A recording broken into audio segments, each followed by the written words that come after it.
Welcome to a new edition of the Famous Interviews with Joe Dimino. On this episode, we talk with St. Louis-born, Malaysian-based children's book author and illustrator Violet Lemay. She grew up in St. Louis, Missouri, and since then she has lived in New Zealand, China, and Malaysia.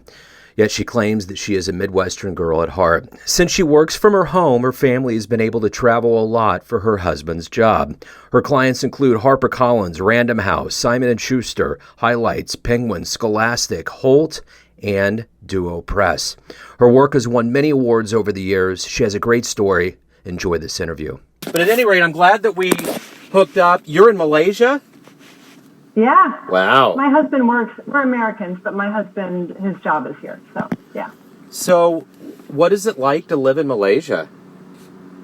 Oh my gosh. Well, the first thing you'll notice when you live here is that it's a Muslim country, so most of the ladies you see are wearing a headscarf.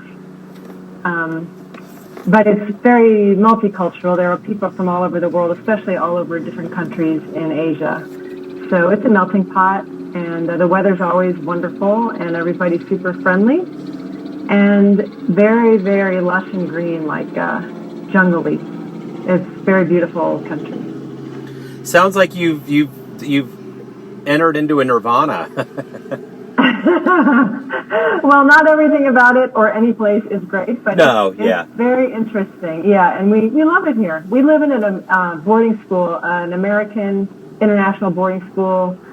My husband's on the faculty. There are kids and faculty from all over the world, and so it's like living in a little United Nations. It's pretty interesting. Yeah, without a doubt. Well, you know, as we kind of peel back the layers here and go into your timeline to lead up to right now, before we get there, you know, I think it's good to address the elephant in the room, which has been COVID, and things have been easing. I'm only assuming in Malaysia it has. Talk to me about how you survived that 2-year period and how this, you know, the whole pandemic life changed you as we reemerge. Right. Well, I am a super introvert, and I don't like saying this really because I know it was so hard for everybody and it was such a terrible situation, but I didn't mind it being locked down.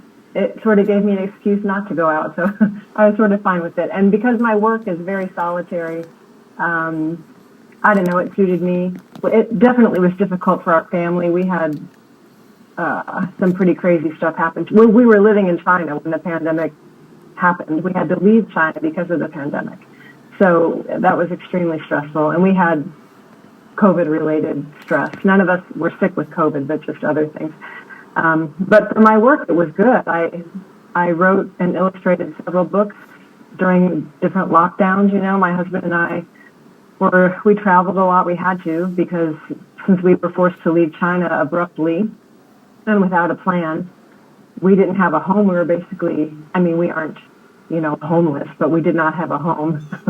And we didn't have any place to live during the pandemic, so we just floated around until my husband got a new job, but it took 9 months because of holdups with visa applications because of the lockdowns and everything. It took 9 months for us to actually make it to Malaysia.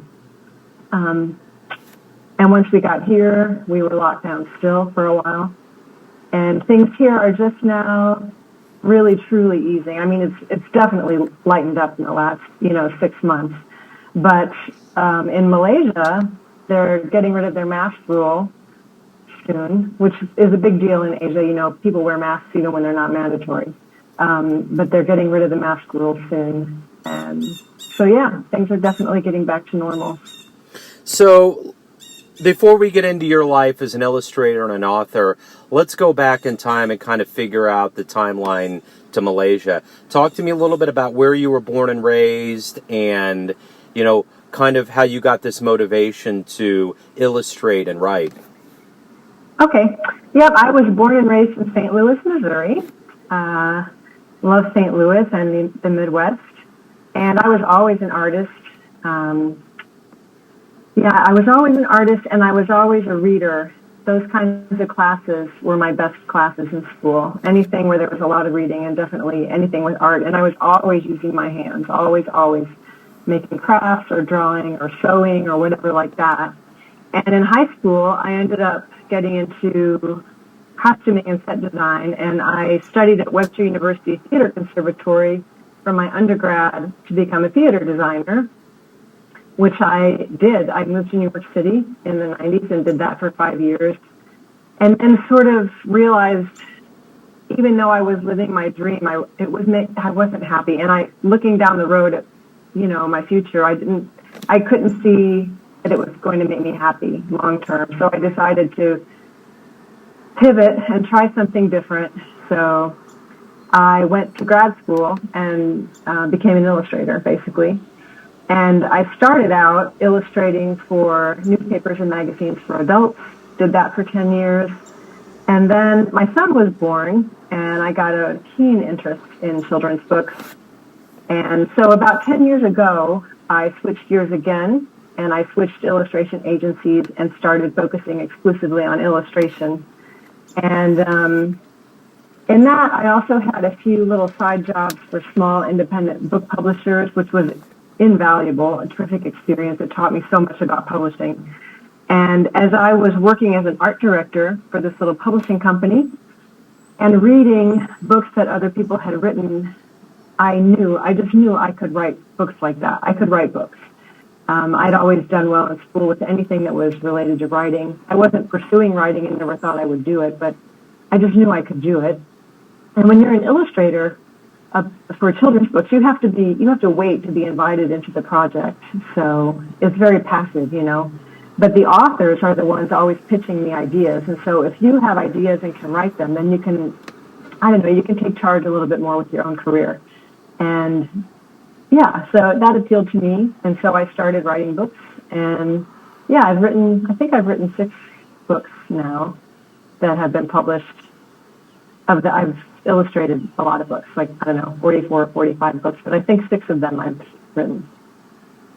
What was it like when you put your first one out there, when you actually saw it come to fruition, saw your name on it? What was that feeling like? Man, that was really cool. That was in 2012, and I just remember for months and months, even before the book actually came out, just feeling so excited, like electric excited. I was so happy, just so thrilled, and yeah, I don't know if it'll ever be the same as that first one, honestly. I think, it's like they say about drinking wine, like you're always chasing after the feeling of that first sip. Yeah. But it's always amazing when books are coming out and all of that, but the first one was just truly, truly special. It was very exciting. Very exciting, yep. I keep remembering that 80s song, like the first time. It's like that ballad goes in your head. It's like, that's what everybody chases, It's like, if you get one tattoo, watch out, it's going to come after you. Yeah. By the way, through the gate, that's it. Yeah, absolutely. So, by the way, have you ever written a book about birds before? Has a bird been about birds? Yeah. No. Okay, because we're writing one right now. Every time I talk to you, I have crows and birds around me, and they keep going crazy whenever I'm talking.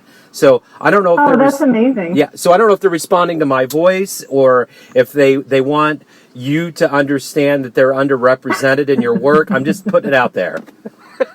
That's so cool. I love birds. Yeah. We lived in Malaysia for 5 years. We lived in New Zealand for 5 years, and when we were there, we couldn't have a pet, and I'm a pet person for sure. We left our dog behind in the United States with my sister-in-law, which was just heartbreaking for our whole family when we left the U.S. And anyway, so I started feeding the birds, and I would go out every morning into our backyard. We had a tiny little backyard, and throw bread out for them. And they got to, they waited for me. And I took a lot of walks when we lived there. And whenever I would come outside onto the sidewalk, I know they knew me. I would see them all in the trees all around me. I felt like Snow White because I was the bread lady. All the birds in my neighborhood would follow me around. It was pretty awesome. And I will write about birds someday for sure. I have a soft spot for birds. Yeah, I have one crow in particular. He's just going crazy over here. So, oh man, you'll hear. Crows are super smart. Totally. I illustrated a book once called, Artists and Their Pets, and Jackson Pollock was in that book. And he apparently had sort of a pet crow he had an art studio in his barn. where he would do his spatter paintings. And this crow, he named him Caw Caw, and he was super smart. And he would mess around with Jackson and take off with his tubes of paint and paintbrushes and stuff. And they just had an interesting relationship. It's interesting. I didn't realize this, and you'll respect this coming from the Midwest in St. Louis. Jackson Pollock actually spent a lot of time in Kansas City at the Art Institute. He got a lot of he got a lot of training there, and I didn't realize that because I think that movie. I can't remember who played him. The guy from Apollo 13, Ed Harris. Yeah. Anyway, Ed Harris. Yeah, and there was a reference to that, but I had no idea that he had spent any time here. So anyway, that was kind of interesting. But and I always way to go, Midwest. Yeah, right, exactly. And I always remember that crow from Shawshank. I think that was a crow that did that. Yeah. Yeah. So my question to you is, I remember I've traveled to Italy and to Europe before, and sometimes I would wake up in these towns and I would be like, oh my God, I'm so far away from Kansas City. Do you ever think, my God, I am a million miles away from St. Louis? Yeah, especially traveling around Asia, for sure. It's just so different. We lived in China. My husband lived there longer than I did because of my son's school situation. We didn't want my son to have to miss half of his senior year of high school, so my son left, 6 months before we did. We caught up with him. But everything in China was just so opposite of everything I've ever known. And yeah, for sure, I would think, where is St. Louis? Where is the United States? We're just so far away. Everything is so different. Absolutely. It's that way too in Malaysia sometimes. Yeah, also. Yeah. But China for sure. China is the most exotic place or the most different place I've ever lived. Yeah, I can only imagine. When you were growing up, what was your dream? If you could go back to that time, what did you see your life being? What did you want to do? Man, that's such a great question. I wish I could remember what my dream was. I don't know. I mean, I know when I got into high school and I first realized that you could make a living designing scenery and costumes, that became my dream for sure. And I just went for it full steam ahead. But before that, I just don't know if I had given much thought to my future, really. I don't know. I don't think I had a very clear idea. I assumed I would always be an artist, I think. That's definitely, it's like the only thing I can do well. So it was that or nothing. Yeah, no, that's great. Yeah, that leads to it. So who's been a hero or a big mentor, role model for you in your life? Well, I've had a lot of those, different parts of my life for sure. Yeah, that question kind of threw me. In recent years, I guess I would say there's a publisher named Mauricio Velasquez de Leon. His company is called duopress, and he was a mentor for me for sure. He's such a smart fellow and had such a nice vision for his company, and I learned a lot from him. So I think I would say him. My agent's name is Mela Bolenau Baker. I love her. She's also such an inspiring human being. I just love her. So, yeah, I think those two are the ones on the top of my brain. So, the one thing about, being an artist and a creator, and even just in general, is that other art inspires us so much to be who we are. What would be a soundtrack for you musically that you would go back to that you absolutely love? Oh my gosh, that's such a great question. Here's a little bit of an unusual one maybe. Some music that I really, really love is Elvis Costello. And when I was living in New York City, he released an album called the Juliet Letters, which he sang with a string quartet. And it's a little odd. It's kind of offbeat, but I love that music. And I think because that time in my life was just so exciting. And I don't know, that music means an awful lot to me. I just love it. I love all different kinds of music, and there's different answers I could give you, but I'll stick with the Juliet Letters. Cool. So, did you know that he's been banned from Saturday Night Live? I never realized that. No, I didn't know that. Yeah, he did something. They told him, I can't remember what it was. You'll have to Google it, but there's a list of people, obviously, Sinead O'Connor, because of I like ripping her up. too, actually. Yeah, and because of her ripping up the picture of the Pope. And there's been a couple other people, but I didn't realize, because Elvis Costello is not one of those polarizing people that leap out. I mean, he has a revolutionary spirit, but he definitely doesn't leap out as somebody that would be that way. But yeah, something about that infuriated Lorne Michaels, and he is on the blacklist. So look it up. Oh, man, that's a shame. I will. I'm going to look that up for sure. Yeah, it's weird. So if you could meet one person on the planet right now and talk to them, who would it be? Who would you love to meet? Oh, wow. Okay, well, here's something different, I guess, and sad. The whole Uvalde thing is just completely terrible. And when that was going on, I made art. I illustrated each one of the victims and posted all of that on social media. And because of all of that, I got connected to one of the mothers of one of the victims. And yeah, I would really love to meet her. I'm working on some different things with her, and I'm so far away, And I would like to meet her. Her name is Jess, so she's who I'd like to meet. I missed the first part of it. Now, what was it again? I actually, I interviewed a jazz musician whose daughter was a part of Sandy Hook. And oh gosh, awful. He's released a couple of albums and dedicated songs to her, and I talked to him a little bit about it. So yeah, wow, that was that's amazing. Yeah, that was pretty magnanimous. And the strange thing about that is I just remembered that the first time I interviewed him, it was on the anniversary of my best friend, who's the godfather of my only son, Miles. His wife passed from cancer, and I actually interviewed him on that anniversary. I remember calling him afterwards, being like how profound it was. So yeah, sometimes strands of things are weaved together by grief for hopefully the right reasons. So it's wild how life works. Yeah, for sure. That's 100% true. So of all of the roads that you've been down, all of the geographical locations and things that have happened in your life, you've clearly gained a lot of wisdom over this time. So let's go back to, your earlier days. If you have a dream tonight and you run into your younger version, your 20-year-old version, and you could give that person a piece of advice, and this isn't a regret question, this is imparting wisdom based on what you've learned and lived, what would you tell your younger version?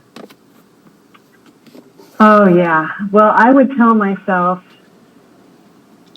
to try harder to like myself, for sure.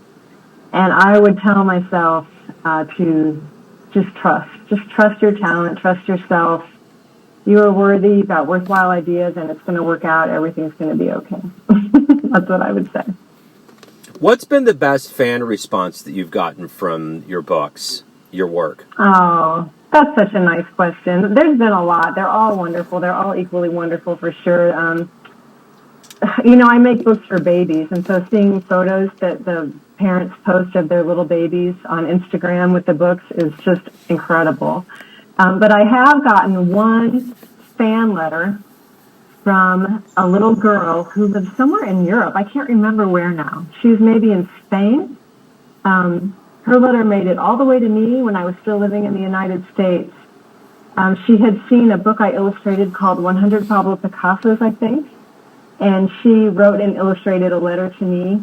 And I don't have many things anymore. We got rid of everything when we moved away from the U.S., but I still have that letter.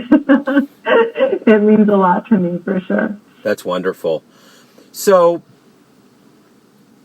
I'm curious, now that everything's kind of opening up, restrictions have been kind of eased, and you've moved around a lot. Lots of things have changed for you. Where do you see yourself? Let's say we talk in 5 years. What are you looking forward to? What's on the horizon for you? Right. Well, I know if things go to plan, my husband, who's a little bit older than me, is looking toward retirement, and his full-time hobby at the moment is just figuring out where on earth we're going to retire. And lately, we are together thinking Ecuador looks really good. So we're studying Spanish and just planning to eventually move there. It's going to be difficult for us to even consider moving back to the United States because of health insurance, basically, because of the healthcare situation. But we're fine with that. And, yeah, you can come visit me in Ecuador, and we'll sit by the pool or something. Yeah, that would be wonderful. And, that's a thing that I've realized about the United States. I interview a lot of musicians from Canada, and not only do they have the socialized medicine and free healthcare. I mean, none of it's free. I say that. I mean, they pay for it, but we pay for everything. Sure. I mean, even America. So, but they get a lot of grants too, and I think what a wonderful way for a government to support your population by taking care of your health and supporting the arts. Yeah, that's right. And it's something for such a progressive, environment that we supposedly have here in America. And I think about that when I was having my son. The infant mortality rate is just one of the lowest for an industrialized country. And I find a lot of those things to be very strange about how we do things here. So, but I will tell you this. Being in the States and thinking about other places in the world, you are in a very enviable position right now because where we're heading politically and the polarization that's happened in the last, 6 years has been magnanimous in a way that I don't think any human being with a conscious brain could ever have conceptualized here in this country. I know, it's ridiculous. It all happened right after we left, so maybe we shouldn't have left. But, yeah, thanks a lot, America, because it has just, it's like the whole country's gone bananas in the last several years. I don't know. I listen to the news a lot while I'm working on my art every day, and yeah, I just can't get over it. It's quite shocking, actually. But I'm hopeful. I'm hopeful things will turn around. Yeah. I am hopeful. Well, sometimes you have to get out. Last night we went to a baseball game, my wife and I was like, if we leave right now, there's probably a good chance we could turn it on the radio and something good would happen. And we leave. And That's right. We always go to games, and it's always kind of a dull game. Then we leave, and it's a walk-off, and the crowd's going crazy, and we're just looking at each other like, what? But I realized at that moment, too, if we would have stayed, they would have lost. So we had to leave. That's right. To give them the gift. That's right. So now, Joe, you've got to stay put. You stay right there. I have to. And things will turn around. But the other thing that's cool about it is that we walked out, and when we did, there was a jazz saxophonist, and my full-time thing is being a jazz radio host. So he's out there with this Django Reinhardt dude playing, and I just walk up, and I'm like, this is wonderful. So I reached out to him. I'm going to put him on the show. I recorded him there, street jazz. So for some reason, we were supposed to leave. So serendipitously speaking, I think we did the right thing. Oh, that's so cool. That serendipitous stuff is always the best. Yeah. I love it. Great story. It totally is. So let me ask you this. Everyone has a perception of you, an idea of who they think you are. Your family, your friends, your fans. But ultimately, you live your life. You have a perception of who you are. Who do you think you are? Well, I think I am quiet, a quiet person on the outside, but I think my voice on the inside is loud. And, I think I think I am a caring person who works really hard and wants to do as much as I can to leave as much good behind, while I still have the chance to do it. Wonderful.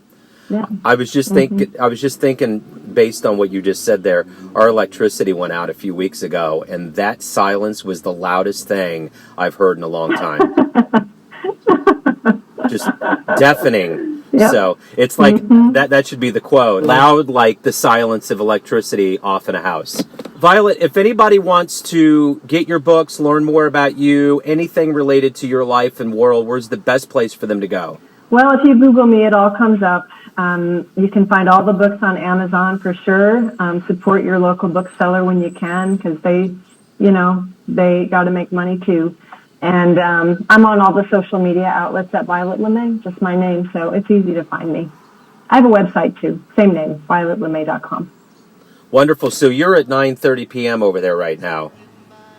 That's actually 10:30 because we're 13 hours ahead of you. All right, I love the future, so I'm glad. Yeah. I'm glad that I can see into it a little bit here. So, Violet, thank you very much for opening up. Good luck with everything. It's great that we had the chance to connect. Thanks so much, Joe. See ya. Thank you. Take care. Bye-bye.